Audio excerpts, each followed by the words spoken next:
International Japan Future Ocean Sustainability Trends and Practices Summit. I am Daniel Yu from Shero Initiative, and I will be serving as your moderator for today's summit. This summit, brought to you by Saraya, ZERI Japan, Shero Initiative, and Formula Consulting, is all about showcasing the incredible stories about China and Japan have made in innovative technologies and ecological protections for a sustainable ocean. Today, we are diving into how we can advance the ocean economy. We will explore crucial topics like ocean governance, the power of the Internet of Things, and the cutting-edge ocean equipment innovation. Our goal is to find the balance between sustainable economic growth, community welfare, and environmental protections. But before we kick things off, please join me in welcoming Norina Liu, the co-founder of Shero Initiative, for the opening remarks. Welcome.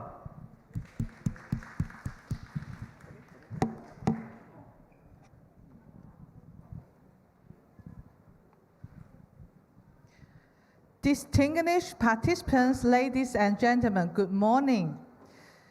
It's truly an honor to stand before you today, delivering the opening remark on the behalf of the Shero Initiative.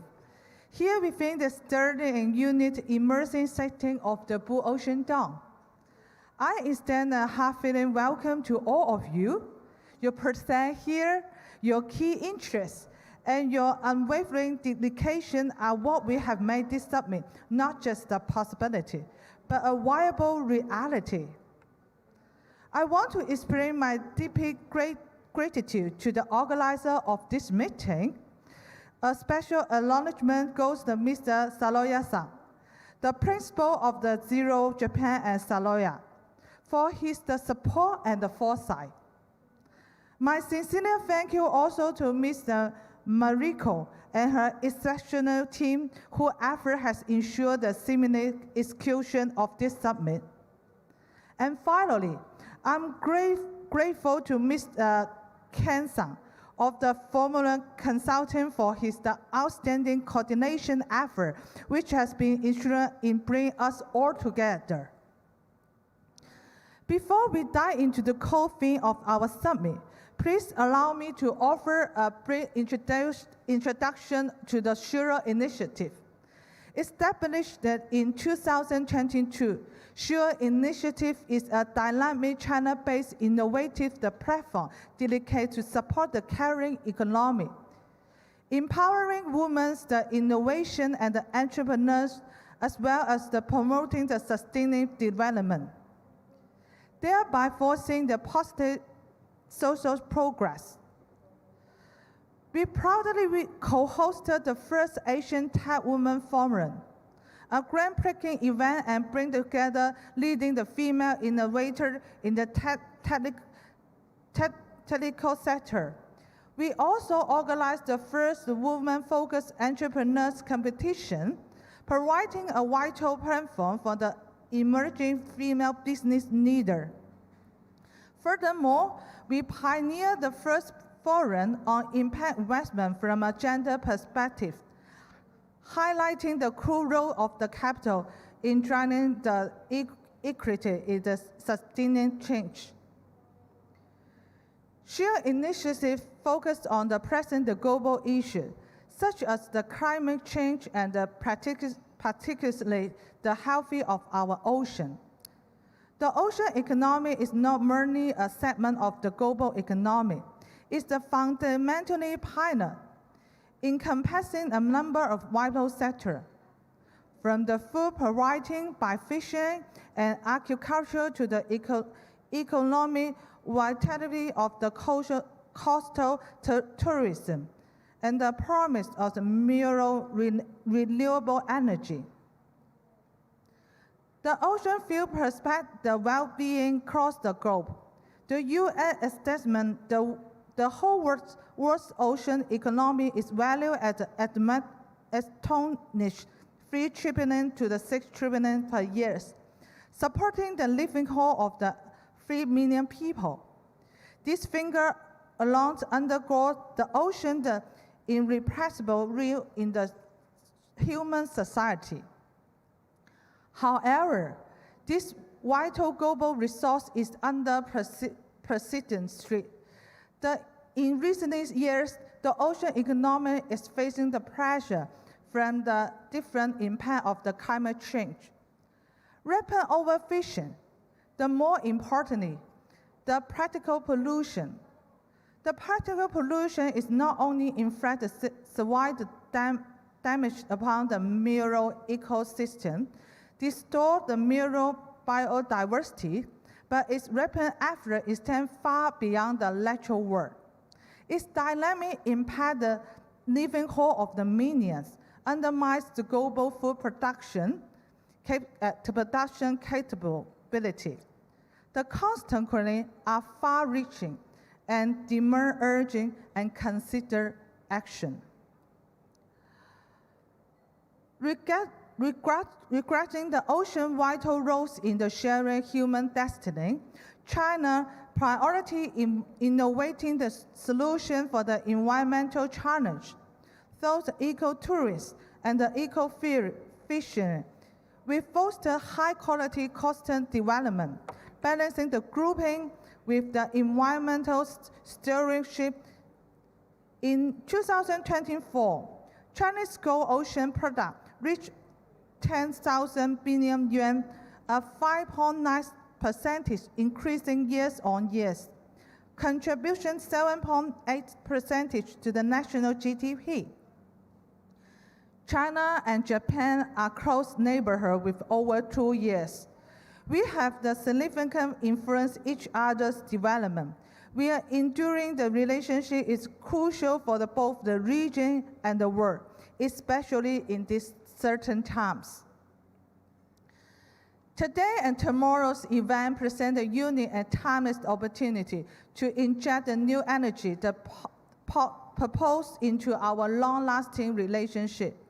Through today's key speech, we will have hear of the diversity group of the outstanding entrepreneurs, leading academics, and the passionate individuals who are deeply concerned about the future of our ocean. They will share their invaluable insights, thoughts, and the practical experience on the advantage of the ocean economy in the sustainable manner. It's my hope that this summit will not only raise the public awareness regarding the critical importance of the promoting a sustainable ocean economy, but as this stir and innovation blue ocean dawn, so we will suggest, it will also inspire us to take the impactful action. Action will resolve far into the future, benefit to the generation to come. Thank you. Thank you, everyone. Thank you, Narina, for those inspiring opening remarks that truly remind us of the long-standing relationship between China and Japan and the immense potential we have for collaborations on vital topics like green trade, environmental protections, and energy conservations. But before we move to our first keynote speech, I would like to invite someone who has worked tirelessly behind the scenes, as Lorena has mentioned, playing a crucial role in making this summit a reality. So please give a warm welcome to Mr. Kantoros Ali, the partner of Formula Consulting.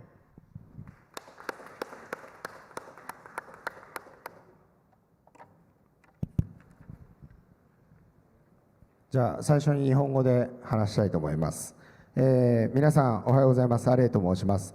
私はですね、今中国を拠点にアジアの企業同士を結ぶ、競争を支援しているフォーミュラーコンサルティングという会社の戦略コンサルティング会社の共同創業者でございます。本日はこのブルーオーシャンドームという素晴らしい場所で国境や文化を超えたつながりの力についてお話しさせていただきたいというふうに思っております。海というものは時に国境を隔てる境界というふうに考えられておりますけれども、私はむしろ人と人ないしは文化と文化をつなぐ橋のような存在だというふうに考えております。私はですね、日々異なる文化や国の背景を持つ組織の間に立って共通の目的を見出し、実際の連携につなげる橋渡しのような役を担っております。こうした仕事は、表に出ることというのは非常に少ないんですけれども、信頼と実行の積み重ねこそが、持続可能な、競争の土台だというふうに考えております。そのような取り組みの中で、私は、今回ですね、香港の、起業家プラットフォームシェロの皆さんと、日本のサステナビリティ先進会社であるサラヤの連携を支援をさせていただきました。一見事業規模ですとか、分野に関しては、異なっている2社なんですけれども、海を大切にするという大切な、共通の認識とですね、責任感が両者にはあります。私たちはその、共通の目的に焦点を当てて、アジアの企業が連携し、海洋問題に関して取り組むという方向性で、今回、この共創のプロジェクトを発展をさせました。この取り組みに関しては、異なる文化、国がですね、一緒になって、価値観、目的を共有すれば、実践的な共同が可能であるということを示しております。今回のこのイベントというのは、ゴールではなく出発点だというふうに私は思っております。ここで生まれる出会いや対話が一過性のものではなく、持続的な連携と行動につながるというふうに私は考えております。アジア、そして世界中の企業、市民、若い世代、それぞれの立場で協力することで、新しい価値や解決策が生み出すという未来は十分に実現可能だというふうに考えています。この場がその第一歩になるということを願っています。本日私たちはこのブルーオーシャンドームという場所で、国や国境を越えて未来について語り合うという機会があります。海というものは、国を隔てるものではなくて、人と人、文化と文化を結ぶ接点だというふうに考えています。次のイノベーションの波というのは、国境や文化を超えた共同の中から生まれると私は信じています。今日ここにあるつながりが、持続的なパートナーシップに発展していくことを願っております。ご清聴ありがとうございます。Hello everyone, my name is Ali. I'm the co-founder of the Formula Consulting. We are a strategic consulting firm based in East Asia. We are helping companies in Asia work together across borders. In my work, I connect the companies from the different culture and different industries. And I often notice that how culture shows up the unexpected ways. Let me share the small example. In Japan, when we face the difficult, people often say that's a different problem. But in fact, we already have the plan to solve the problem. On the other hand, some of the overseas partners, including our partners from China and Hong Kong, often says no problem, even when they are still trying to figure out how to solve it. These differences can sometimes lead to confusion. But they also offer new ways of the thinking. Today, I want to talk about how we can build the real connections and how those connections can create value. Formula Consulting focuses on the Asian market. My job is to connect organizations from the different countries and cultures. These kind of my works often happens behind the scenes.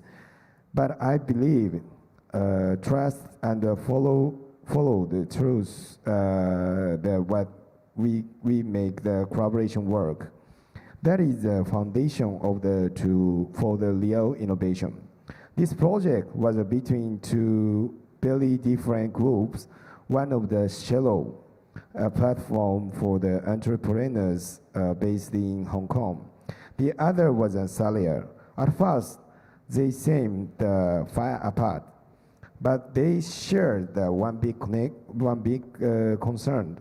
They both understood the importance of our blue oceans. We focused on that common purpose. Together, we helped launch the new project in Japan. It was built on this following idea. Asian companies can work together to project our blue oceans. This showed me something important. Even if two organizations come from the different cultures, We can work together if they share the value and goals. This experience taught me something simple but powerful. This event is not the finish line. This is the start point. The connections we make here must lead to the action. We need to keep work together after this event ends. Companies, communities, and young people from across Asia and around the world can join forces. That is how we created the new value. How we are here in the Blue Ocean Dome. We are here to talk about the future and how we can shape it together. The ocean may separate our countries, our culture, but it also connecting us. I hope this is the beginning the many strong partnership. Thank you very much. Thank you, Mr. Kantolo Ali, for the inspiring speech. Now, on to our first presentation of the day. The Internet of Things has revolutionized countless industries, boosting efficiency and maintenance by connecting and analyzing data from various devices. But how can IoT empower offshore wind power, reducing greenhouse gases and greening our energy sector? To answer that, please welcome Dr. Aglaya Kanchufa, founder and CEO of Leap5 Technology, who will speak on how IoT can transform the offshore wind power industry. Please welcome Dr. Kong.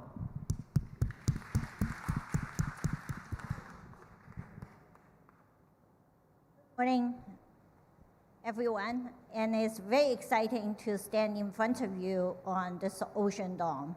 And as many of us are aware, ocean accounts for 70% of the Earth area.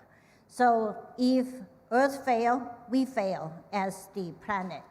So I really am interested to work with all of you to figure out how we can do something for the ocean to ensure the future of our only home, Earth.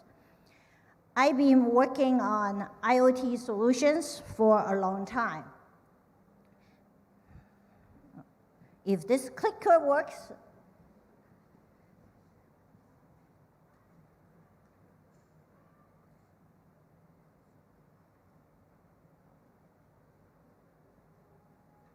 I will just use hands. Okay. Hi, before I get deep into the topics I'm going to discuss, let me do a self-introduction of myself. I've been working in the technology industry for a long time. I'm very old, so I've been working on the technology segments for 30 years. For the past many, many years, I've been working on Silicon Valley, and I work in Google, Cisco, Symantec, and all those high-tech companies. For us, we've been a big consumer of electricity, and we probably contribute to a lot of issues to the planet Earth. And so a couple of years ago, I left Silicon Valley and started my own company, Leap5. And the idea for the company is that we hope to leverage technology to solve some of the problems that technology companies introduced. So my company has been around for 6 years. We've been doing quite well, delivering a lot of products. And the company right now has almost 300 people. Our engineers are widely distributed around different parts of the world. We have offices in different parts of different cities of China. We also have offices in Singapore and also India. I hope to have an office in Japan one of these days. I really like Japan, and Japanese people and food are awesome. So what our company do is that we are chip design companies. So we are leveraging a CPU architecture called RISC-V to design AI and RISC-V chips to be used for the AIoT areas. So you might be interested because for anybody start a company, the first question we have to ask is that why we are doing such a technology and why we are doing such a company, what this company is going to do to create impact. For us, we really care about a couple of issues. Right now, there is a huge opportunity going on. We are going through a fourth industrial revolution or evolution in the world, which is the evolution of AI. AI introduces a lot of opportunities, but at the same time, it's creating lots of challenges. So AI introduced a couple of challenges probably we are all aware of. First of all is that with AI, we need a lot of compute powers. So that introduced a lot of data centers to be built around the world. At the same time, it's consuming lots of energies. I think some of the statistics you might not be aware of. Before the AI era, the total data centers around the world consuming about 2 to 3% of the power for the world. Now with the era of AI, the power consumption for all the data centers in the world is going to grow to about 25% by year 2030. And there are statistics is even more worrisome, it's going to go to 70% of the world power. Think about the cost of the power consumption is going to drive global warming. Because with all these power needs, we have to build a lot more power plants. With the power plant, it's going to introduce a lot of CO2s, and that is going to cause global warming even further. For the past couple of days, I've been talking to a lot of you on the impact of global warming. We know that the global warming is killing coral reef around the world. We heard statistics as scary as 70% of the coral reef are already dead. That is the bottom of a food chain.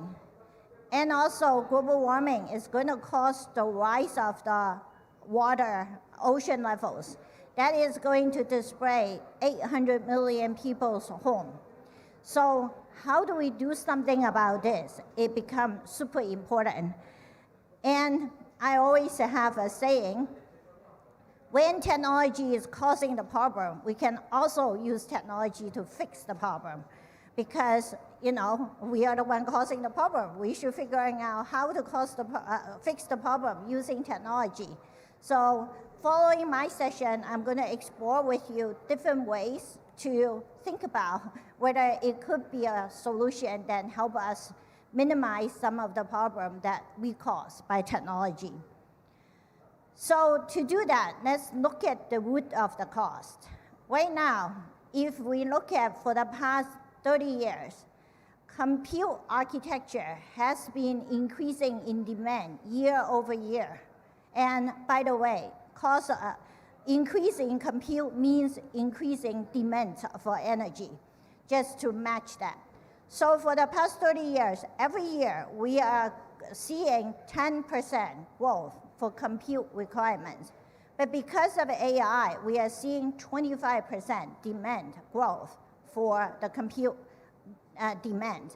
So as you can tell, very quickly, the demand for AI servers and AI-related storage and network is going to surpass the generic data center demands for generalized compute. That's a very scary figure. So how do we solve that? There is multiple ways we can think about to address these problems. First of all, we have to reduce the energy demand for these AI servers because it is the one causing the most power surge. So to do that, there is multiple ways we can consider.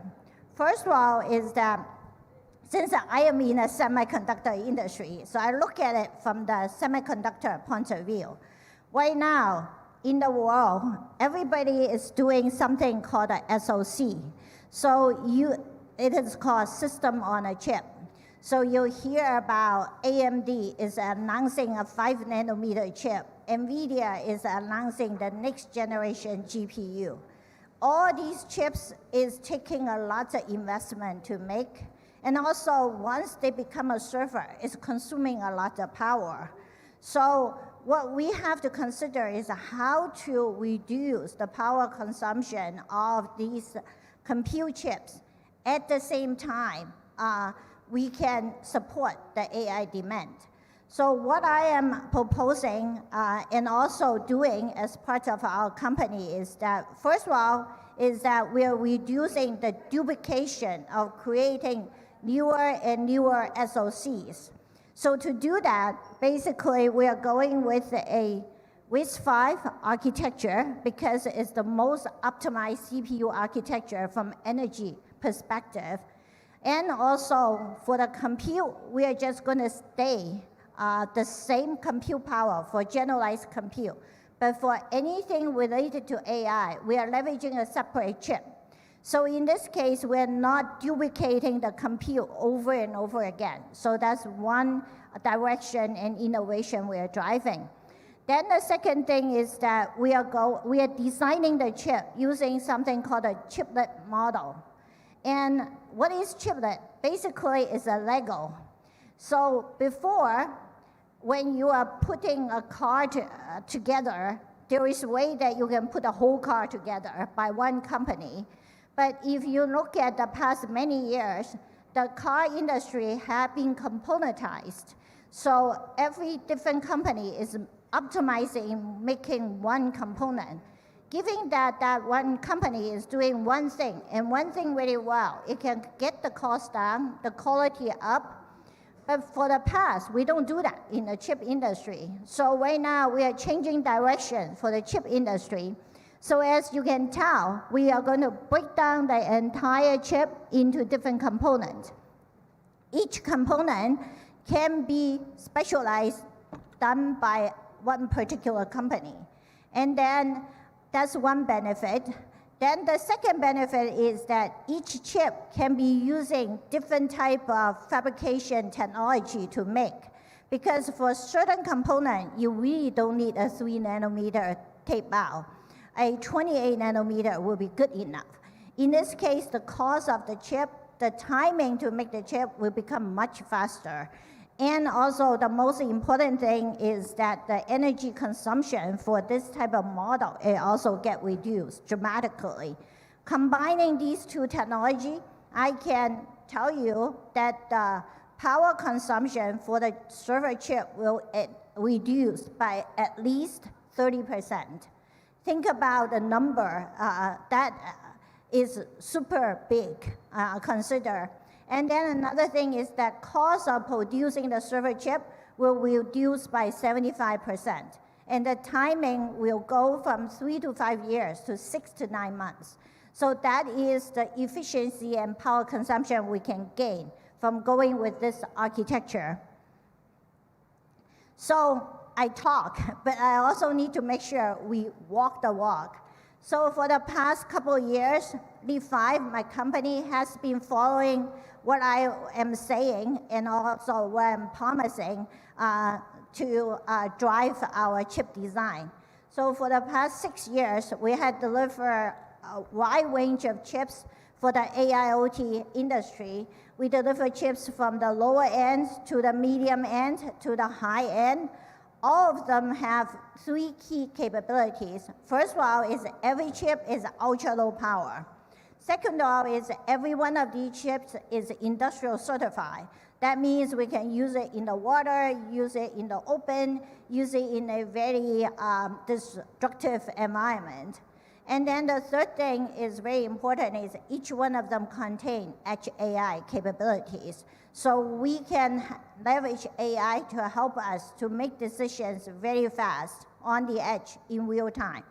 So we have done all that, and then these are the chips which are available, and on top of that, those are the products that we are already deliver. And we're focusing on 4 verticals to help to reduce energy, reduce environmental impact. The 4 verticals we're focusing on are the smart energy, smart cities, and smart logistics, and smart factories. I have to admit, ocean is always in my mind, but ocean's problem is too vast and too big. I don't know I have the right solution for it yet, and this is where I come to learn from all of you, and also we can brainstorm together to see how to apply some of these technologies to help us to solve some of the problem that we had done to the ocean. So to just provide food for thought, I share with you some of the use cases that we've been using the technology to help to address. And they are all over the map because I've done 30 different types of solutions. But again, it's sharing, and hopefully that will help all of us to think about how to leverage these type of land solutions to the ocean. So first of all is that we built a lot of smart gateways to help to monitor the energy grid. And then we also build a lot of solutions to help to monitor the carbon consumption of, and also the carbon reduction that we had done. So the way we are doing it is that we are applying the chip to where the energy is being produced. So for example, all over the world, there are lots of solar panels and also wind turbines generating green energy. As of today's energy grid, you have no idea what kind of energy you are consuming. But with semiconductor chips, and what we can do is that we put the chip on where the energy is being produced. Then using blockchain and also the security from the chip, we'll be able to label this energy is being produced using a green source. And then for the upstream, which is the smart gateway, it will understand, oh, this particular energy is green energy. This particular energy is not. Then in this case, if the customer say, I want green energy, we can provide the label green energy to them. All these efforts can help to encourage people to leverage green energy. So in this case, using the technology can help to drive that. Another thing that we are putting a lot of effort around is around smart farming. As you know, in the world with fertilizers and also over farming, a lot of soil on the earth are no longer farmable. They become overused. And also, so for the farmers to farm more, what they are doing is that they use a lot of fertilizers to make the plant to grow. The challenge for the over-fertilization is that every time you have rain, the fertilizer is going to go down to the groundwater and also eventually carry to the ocean. So with the over-fertilization, we are polluting a lot of groundwater and also the ocean. And so if we do smart farming and smart fertilization, we can reduce some of the problems. So the way we are doing it is that we are placing sensors along with GPS locations on different parts of the land. With the sensor and GPS location and also communication devices, we'll be able to understand what part of the soil is over-fertilized with what type of material or chemicals. Then in this case, when the fertilizer goes out, either with the drone or the fertilizer machine, it will automatically switch the percentage of fertilizer to apply to that particular parcel of land. And if we apply this particular solution for a lot of farmland, we're able to reduce over-fertilization 60 to 80%. So the return is quite significant. And also with the smart fertilization, over time, we can provide better or make the soil to regain the health. So that's something it is super important for us to consider. So that is all the technology detail. I'm not going to walk you through, but if you are interested to deploy such a solution in your region, please let me know.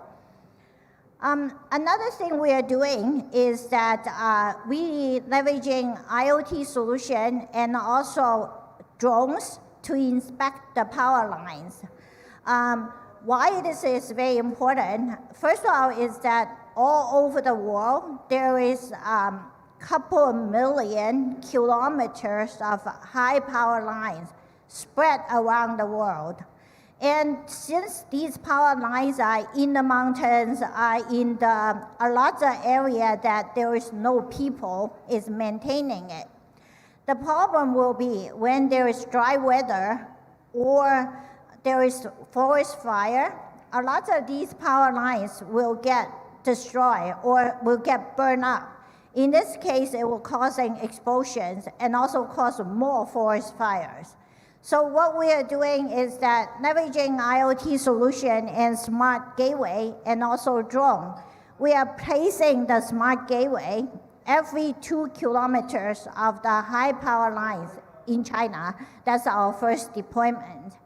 So with the smart gateway over there, it's connecting to high performance cameras and also 30, 50 different type of sensors to understand the wind direction, how much vibration the power line is taking, whether the power line has ice built up in the winter time, and also through AI and also the high definition camera, we'll be able to detect fires far away. So based on data analytics, we'll say, hey, this fire is about 2 kilometers near this transformer base station. In this case, we'll notify the power management backend to stop routing power to this side. In this case, it will prevent a lot of forest fire.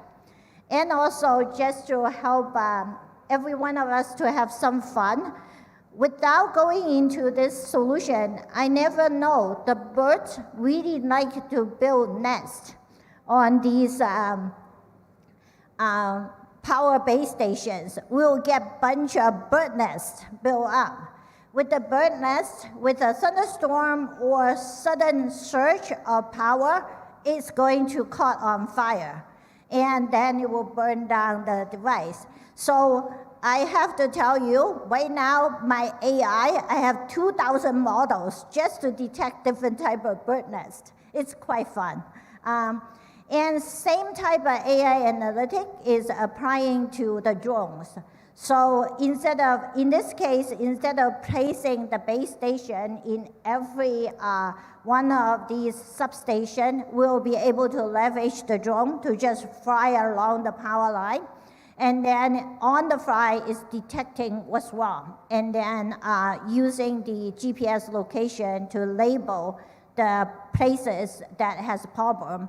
And then the service worker can come out to address some of the issues. So another thing that we are also spending quite a bit of time on is that, as you know, other than solar energy, wind energy is also very big as part of the green energy source. But the problem for the wind energy is that most of them is done by these wind turbines. I don't know whether you see one in real person. It is quite magnificent. It is about 20 to 30 floors high. So it's about 80 to 100 meters high. It's very big. To service one of these turbines, it's going to take a person many days to go up and also have to fix things. So a lot of time people are reluctant to use wind energy is because of the surface part of the wind turbine. Because going out in the middle of nowhere, in the ocean and also in the mountain is quite harsh for the service workers. So currently what we are doing is that we embedded sensors and also semiconductor chips in a lot of these wind turbines to detect different type of situation for the wind turbine, and then provide detailed reports to let the office to know whether they have to send somebody out or not. So these type of leverage of IoT solution is becoming more and more common. So this is some of the example that we are deploying. Another real use case for IoT and also sensors and semiconductor chips are for the logistic industry. As you know, there is about 2 billion parcels being shipped around the world every day. And a lot of these parcels is actually mission critical parcels or parcels that impact our life. So for example, a lot of the meat, like the sushi we are eating, and the chicken, and the pork, and the beef, and the vegetable we are eating are all shipped using, either boat or plane or train. The conditions that these food go through, nobody knows. It could be like all of a sudden it gets very hot and then it'll get chill again. So by the time it gets to us, it might have a lot of bacteria and virus grow up. So in this case, what we are doing is we are working closely with the logistic companies to apply end-to-end logistic trackings for the cold chain industry. So that includes tracking for meat, vegetable, body parts, organs, and also vaccines. And we've been delivering these type of tracking solution for a couple of years with very good success. And other than just tracking the parcels, we are also fully integrated with the logistic systems in the back end. So for example, the parcel leaves your home, and then it will go to a logistic hub.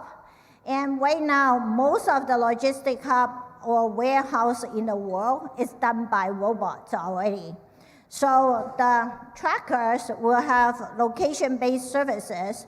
So then the logistic robots will know where to find that particular parcel and then move it into the train or a container for it to ship to the next stop.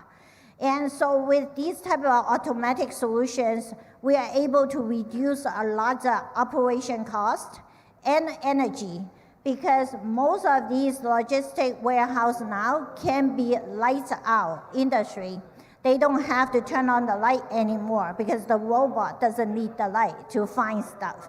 So same thing can apply for the factory as well. So this is some of the more detailed technology we are deploying to include platforms to help to track the carbon emission, what type of energy you should use if you want to be green. I'm not going to go into a lot of detail, but in generally, in order for us to do a lot of these solutions right, we have to have the sensors, the gateways, and then the communication modules, sending the data to a data platform, and then leveraging AI to drive different type of solutions. So that's pretty much a standard architecture you will see anywhere. So I just highlight some of the potential area and use case we can leverage technology. To do that well, we also need to be inclusive, to also get all the industry and companies together to, so for us to scale. So currently we are driving an open source platform called RDSA. And what RDSA is trying to do is to leverage open chip architecture, open software, and also open chip-to-chip standards, so that we can all come together to create the right type of solution for the world. And we also need to make sure whatever we're doing, we are doing it for good and also giving back. So I'm very honored to be partnering with Shero and many of the Shero partners to drive, to make sure technology is for good. So in summary, I really want to encourage all of us to think about how we can leverage technology to solve today's environmental problems. And Earth is our only home. So let's make sure this home will be around for us and our children and many generations to come. Thank you. Thank you, Dr. Aglaya Khan, for that excellent speech, showing us how Leap 5 technology is at the forefront of bringing this change to life. For our second keynote speeches, we are privileged to have Tong Chi Wee, the TPC's head of sustainability. He is responsible for shaping the group's sustainability strategies and champion the responsible practice in their operations. Please welcome Tom Chi Wee as he shares TPC efforts in building a sustainable ocean.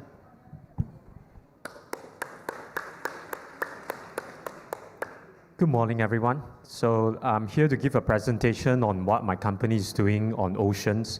I'm going to start off with a video first before you start to leave the room. You can have a look at the video.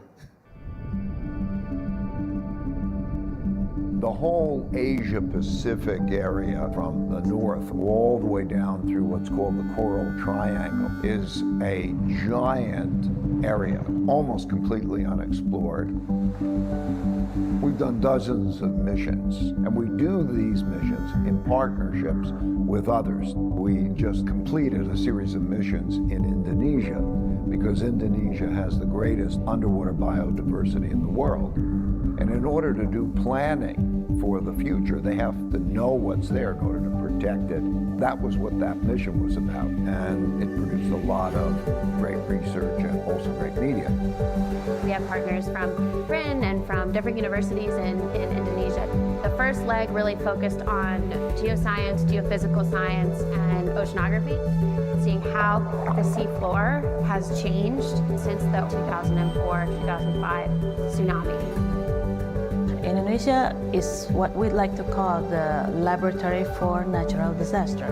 With a very limited resource, and it's really needed for our people in Indonesia to study more about earthquake hazard mitigation.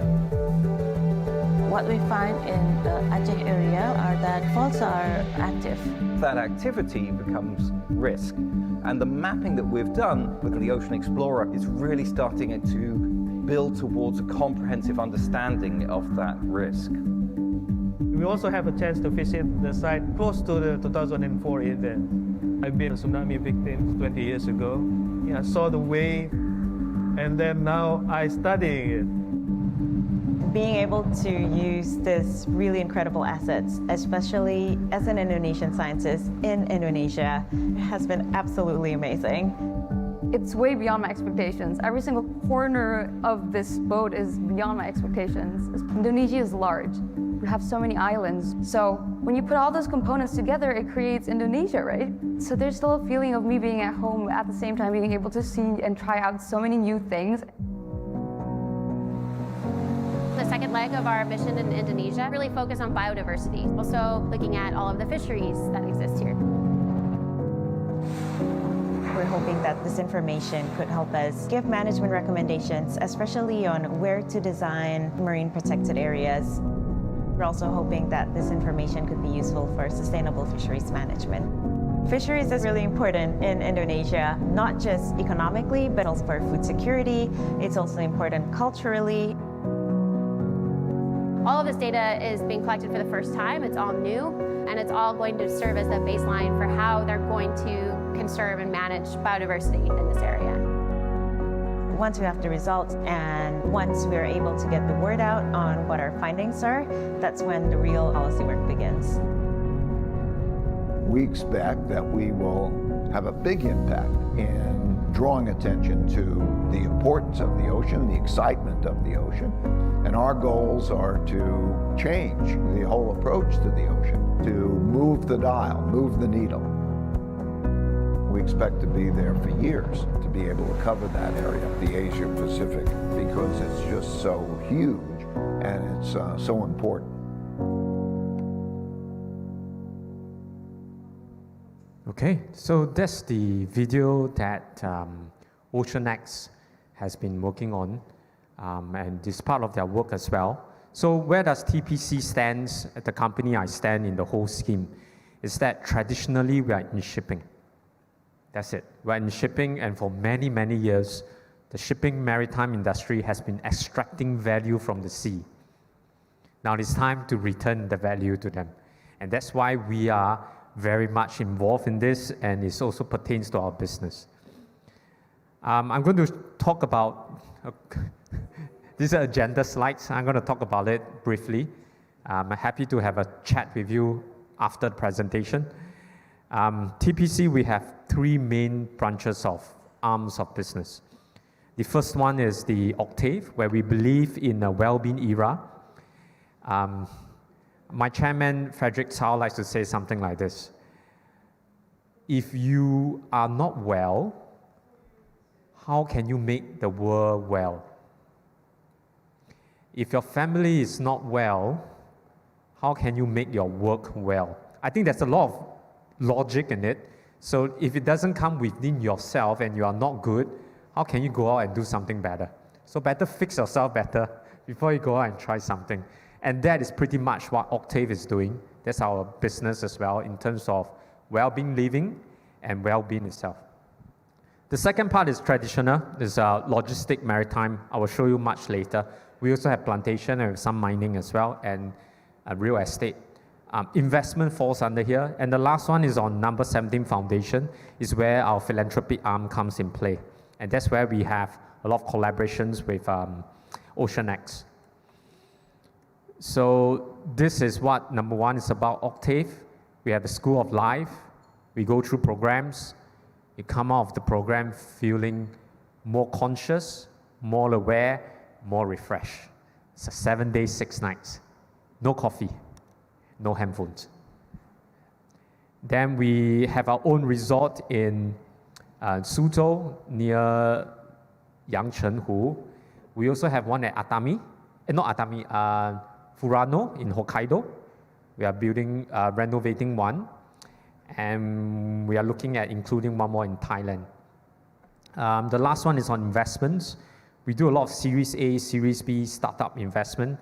One of our investment is in Varaha, which is an Indian company that looks at MRV, monitoring, reporting, verification of carbon offset. So this is pretty much what we do at Octave.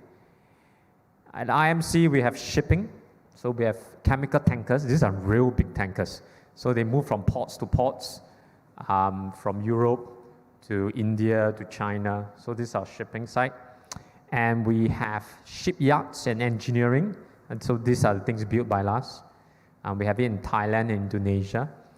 And we have a lot of joint JVs, Liu Yungan, Dongjiakou ports, which we are joint venture in China. So this is our business operations traditionally. The last one is on number 17 foundation, where we want to bring everyone together. By the way, number 17 means SDG 17, which is partnerships. So we have done one with One Earth Alliance in Hong Kong. I think that started in 2024 or 2023, together with two prominent persons in Hong Kong. We just did one in Atami in April 2025, coalition. And we did one in Kalimantan, Indonesia in February 2025. So number 17 Foundation is really the arm that does collaboration, partnerships, and projects. And I want to talk a bit about sustainability in TPC. So it's not just about doing certain projects about work. You need to be guided by our corporate thinking, in-house thinking. So there are 4 strategic arms. Transition business, net zero, we are going ahead, do less harm. Investing with impact, if you are understanding impact investing, the GENE framework. We have advocacy arm, which is our Octave, bringing meaning and consciousness, shifting consciousness. And we have philanthropy, bring stakeholders all together for collaborations and partnerships. So I'll elaborate a bit more. And we very much believe that we make a contribution to SDGs. Not all, we try to, it's not easy, but we have priorities. 3, 4, 9, 12, 13, 14, and 17. And for today, the key thing that I'm going to explain is 14 and 17 on oceans and partnerships. Yeah, 14 and 17 are our key SDGs in speech today. Now I'm going to share something not about my company, I'm going to share something about the current state of the ocean. Not that good. It's not good. We need to do more. Plastics. Yeah, first thing is plastics. What you see is on top. You haven't seen what is below. You don't want to see what's below. And when we wash our face, you know some of your facial products, the beeps, it doesn't get treated. It goes flush out to the oceans. It goes to the fishes, end up in our stomach again. So that's what we are doing. We're digesting a lot of plastics. Now we talk about bottom trawling. If I put it in my own words, fundamentally I think sustainability goes down to two solutions. One is technology, the other is human nature. If you get technology and human nature right, we can solve a lot of problems. Our thirst, our hunger for fish and maritime animals destroy the oceans. The way we harvest is not sustainable at all. And next we have global warming is bleaching coral reefs worldwide, sea level rise. Some of the ports in ASEAN, some of the cities in ASEAN are really sinking because it's near to the sea and we've been extracting a lot of fresh water. You know which city I'm talking about. You should think about whether your real estate is safe there. So I'm talking about business again. Bleaching coral reefs, bottom trawling, plastic pollution. That's not all about it. So we tried to do something to help, and in Nice, in June, a few months ago, Chairman was there. We have a conference, we have a high sea treaties. We are looking at a lot of things to how to do things together. Something similar to Paris Agreement. We need to agree, countries need to ratify, and then it will pass to laws and legislation of the countries. And then we talk about money, capital.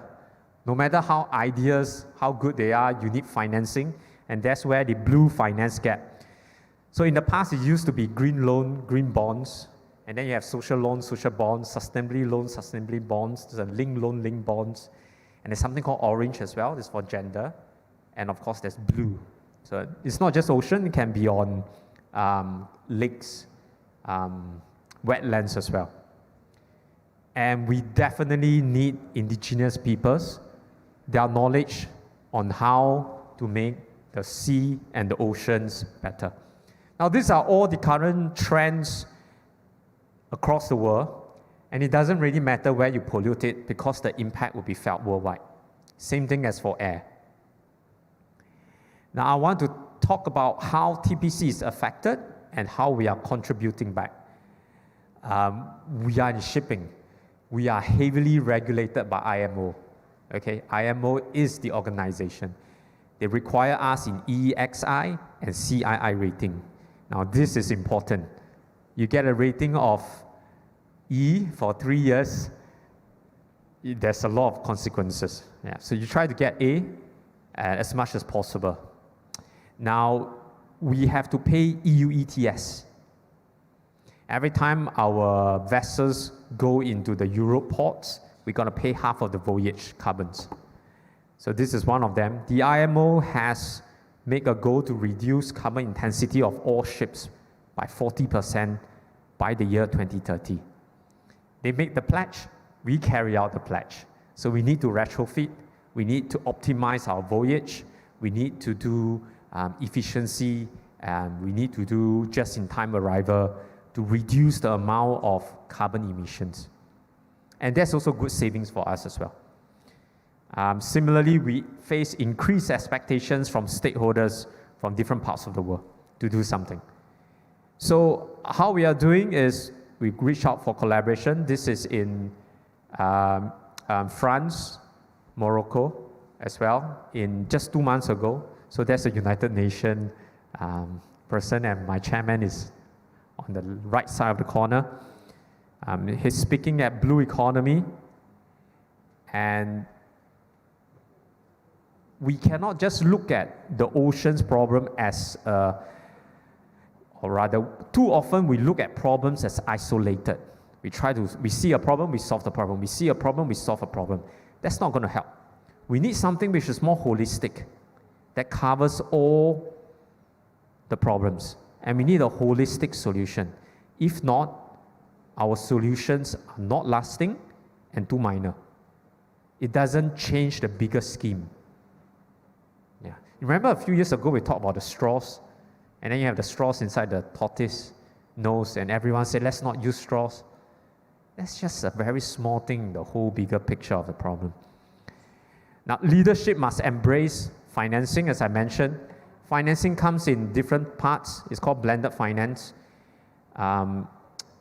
We can get philanthropy, we can get venture cap, or we can go to be listed companies, capital markets, and the bonds and the debts.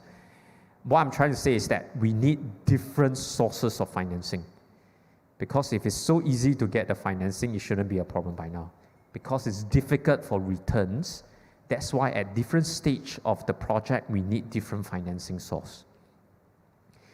And again, it has to come from partnership. So my chairman likes to say 4 Ps: public, private, philanthropy, partnerships. Yeah. So there are certain areas that need the 4 Ps, and with that, we can improve for long-term stewardship. Okay, now I want to talk about business now. I'm going to talk about shipping, what we are doing. This is one of our ship, a vessel. It's big, really big. So we are using something called B24. What is 24 means? It means that 24% of the fuel is from biofuel. We are trying to reduce or to substitute the fuel to renewable type. But there's always some disadvantage. You need more B24 fuel than conventional fuel because of the calorific value. The cost of B24 is also higher. So in business sense, that's cost. But the good part is it saw emissions reduction about 3 to 5%. It's not just B24, we are now going to B30. If you look at the aviation, and some of you flew in from parts of the world to Japan, to Osaka, the airplane fuel you are using is going to be 100% biofuel in the future. Not now, not yet, they are progressing. At least for the airlines, I think it's 5%. They are aiming for 100%. So this will reduce emissions on the plane. And we talk about voyage optimization technology. Yeah, so we want to reduce the annual fuel consumption. We have advanced routing, and we have speed optimization. So ship doesn't go from A to B to A to B. No, it doesn't work that way. So just imagine you are Uber. A, B, C, D, you go all around. That makes bunkering of ammonia or methanol very difficult. So it's challenging. Therefore, one of the easier ways is to go for biofuel.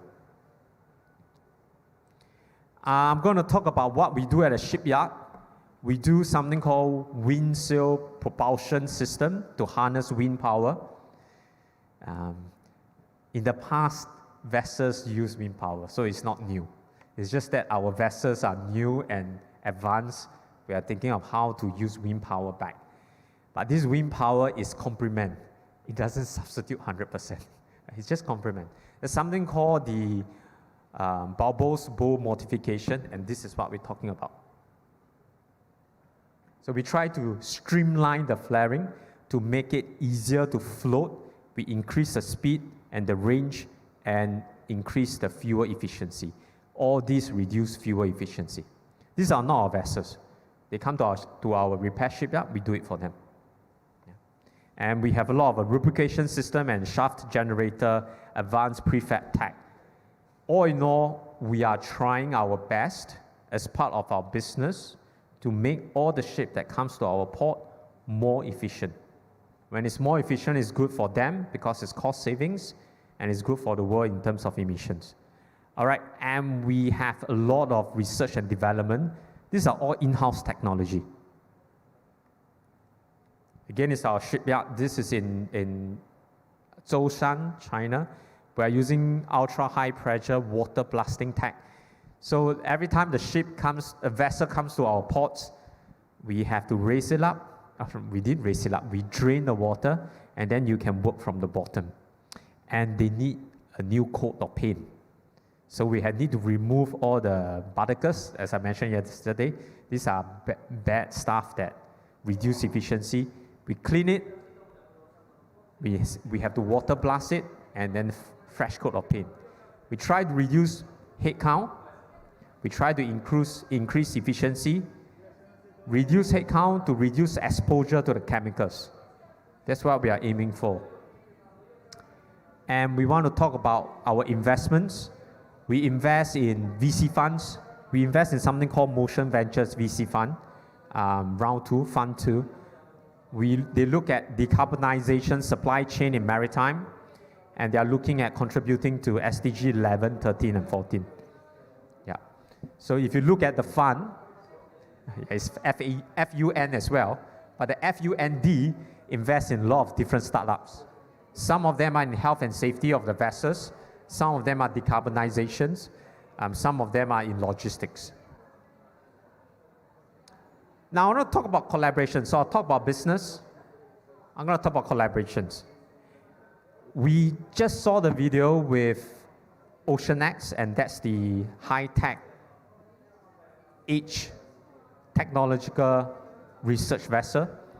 This is the place where we hold, this is on the vessel itself.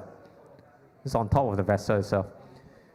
And what we are trying to do is we want to have a long-term research project addressing ocean challenges, especially on ocean conservation. And we want to bring quantum leader to future leaders. Ocean conservation, leadership, and education. So this is what we are doing with them, at least for the part in Indonesia. Okay, we want to really bring awareness to all forms of people across the world, different stakeholders to come together. We also partner something called Philanthropy Asia Alliance. It's a Temasek Trust initiative where they focus on climate and nature, holistic and inclusive education, and global public health. TPC, because of our history in maritime, we are part of the new Blue Oceans Community Initiative, and there's a lot of work to do. Yeah, so this is a Philanthropy Asia Summit, and this is a picture from Philanthropy Asia Alliance itself on Blue Oceans Community. Now we talk about ongoing trends. This is not just TPC, this is beyond, much bigger and wider. We talk about blue finance guidelines. This is from IFC. Have a look. If you need financing, think about how you structured it from a blue finance angle, and some investor will be interested. And then we talk about circular economy, talk about the fuel we use, how it ends up back to be used as consumption of fuel. Talk about plastics as well. Recycle the plastics and then use it back for land use. We talk about marine protected areas, MPA, extremely important. We often talk about helping something. Sometimes it's best we don't do anything. Don't touch it. Don't touch it is the best. Don't even think of helping. Don't touch it. So especially for mangroves. Don't go there. Don't do anything. If you want, you can do a sustainable development for ecotourism, but the less you touch it, the better it is. We talk about CCS, carbon capturing for on top of the ships, on the ship itself. Not easy, because once you capture the carbon, there's a lot of weight. You have challenges with the container ship, and you need to offload your calcium carbonate somewhere. Not all ports take it, so still emerging technology. And plastic collection in the sea, we should have more of this, prevent it from flowing to the sea, and then reuse the plastics. Recycle. And there you go, wind capturing on top of the vessels. This is not my vessel, okay? This is not our vessels. So we are looking at something more prominent on this. I think this is from DNV. So there's a lot of things we can do, a lot of ongoing trends for the maritime sector, and we pretty much welcome everyone to join this exciting journey.